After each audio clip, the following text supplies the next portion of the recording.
Satu masalah yang sejak dulu menjadi momok di pondok pesantren di Indonesia adalah kurangnya perilaku hidup bersih dan sehat atau PHBS.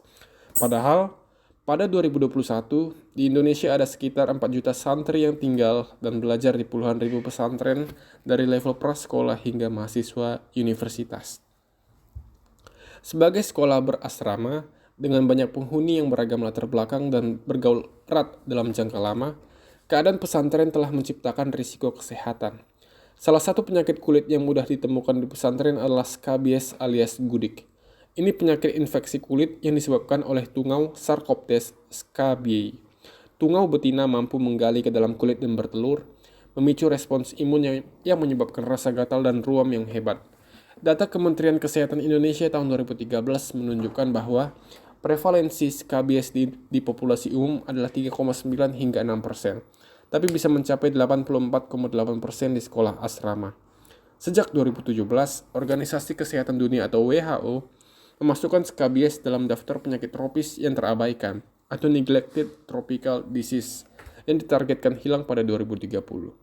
Indonesia juga punya kemauan ke arah sana. Kita perlu melakukan intervensi yang serius untuk mengeliminasi skabies di pesantren, juga di masyarakat, agar anak-anak kita bisa lebih sehat, agar mereka belajar lebih lancar tanpa harus menggaruk-garuk kulitnya pada malam hari saat tungau skabies bekerja menggali kulit yang menghasilkan rasa gatal. Lingkungan dan perilaku berisiko. Di Indonesia ada sekitar 27.600 pesantren yang tersebar di 34 provinsi. Di daerah istimewa Yogyakarta saat ini ada 319 pesantren di 5 kabupaten dan kota. Jumlah santri mukimnya sekitar 38.400 orang, dan santri yang tidak mukim hampir 15.000 orang. Untuk meningkatkan kualitas hidup santri dan penghuni pesantren agar terbebas dari skabies, penulis dari tim pengabdian masyarakat kader santri sehat Fakultas Kedokteran Kesehatan Masyarakat dan Keperawatan UGM membuat sebuah program pengabdian kader santri sehat di satu pesantren di Yogyakarta. Kader santri sehat merupakan upaya untuk meningkatkan derajat kesehatan di lingkungan pesantren melalui sebuah sistem kesehatan yang melibatkan santri. Mereka adalah kader kesehatan yang merupakan perpanjangan tangan dari tenaga kesehatan baik dokter, perawat, maupun ahli gizi di lingkungan pesantren. Program ini didasarkan beberapa riset yang menunjukkan masalah kesehatan kulit ini begitu mengkhawatirkan di kalangan pesantren. Sebuah studi pada 2014 di pesantren di Bantul, Yogyakarta menunjukkan prevalensi skabies di sana mencapai 88,46% pada santri usia 10 hingga 19 tahun yang telah tinggal menetap lebih dari setahun.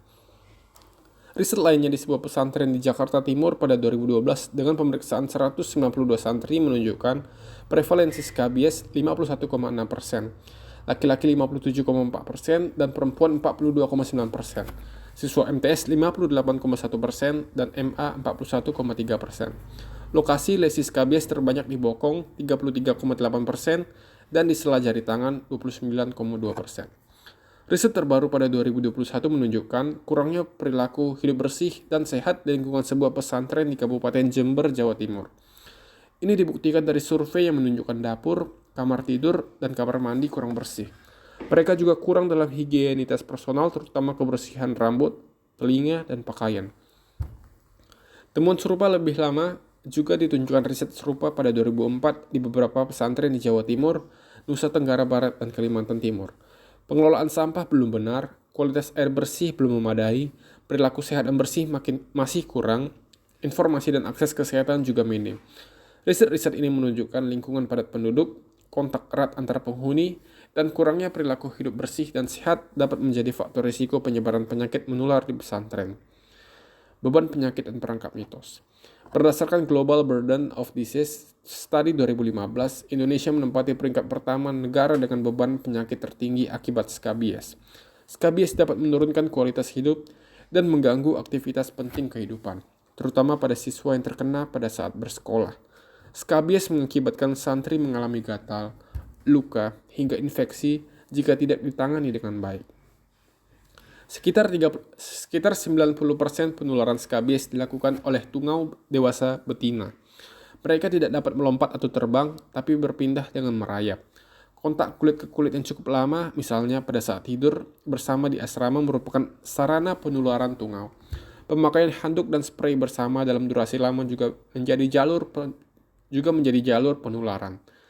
Selain pesantren, panti jompo, panti asuhan, dan tempat lain yang penghuninya tinggal dalam jangka waktu lama juga merupakan tempat berisiko tertular skabies. Masalah makin berlarut-larut karena penyakit ini seringkali dianggap ringan dan kerap diabaikan sehingga tidak ditangani dengan serius oleh masyarakat dan pemerintah. Selain faktor mikrobiologi dan perilaku, ada kepercayaan, mitos, dan persepsi keliru yang juga memengaruhi transmisi penyakit menular di pesantren. Sebagai contoh, skabies dianggap sebagai penyakit yang wajar diderita oleh santri jika akan memperoleh ilmu di pesantren. Ada banyak kiai mengatakan, kalau kamu sudah gatal-gatal di pesantren, tandanya kamu sudah betah dan ilmu akan lebih mudah masuk. Walaupun argumen ini belum bisa dipertanggungjawabkan secara ilmiah, tapi sebagian kiai menganggap bahwa penyakit kudis yang diderita santri adalah tanda awal turunnya berkah. Bebas dari skabies. Perilaku tidak sehat dan mitos yang bertentangan dengan ilmu kesehatan perlu ditinjau ulang agar santri hidup lebih sehat dan studinya lancar. Kita perlu mempercayai bukti-bukti sains dan riset. Tak ada cara lain bahwa skabies harus disembuhkan dan dicegah menular agar kualitas hidup santri lebih baik. Kita perlu mencetak lebih banyak kader santri sehat untuk mempromosikan perilaku hidup sehat dan mencegah penyakit di pesantren. Pengasuh dan pengelola pesantren dapat berkolaborasi dengan dinas kesehatan, puskesmas, atau universitas untuk mempromosikan hidup sehat secara rutin sebagai pencegahan primer. Para santri yang terkena skabies perlu segera diobati secara serentak dan yang sudah sembuh dicegah terinfeksi kembali. Untuk pencegahan, sanitasi dan akses pada air bersih dan sampah di pesantren juga perlu dikelola lebih bersih.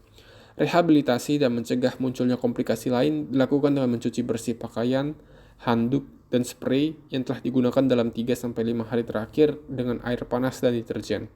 Barang-barang itu perlu dijemur di bawah sinar matahari untuk membunuh tungau.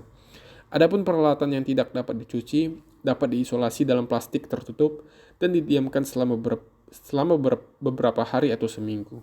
Pada akhirnya, penyakit skabies bisa sembuh dan hilang dengan upaya-upaya di atas yang berbasis sains kesehatan. Cara itu sudah terbukti di berbagai tempat.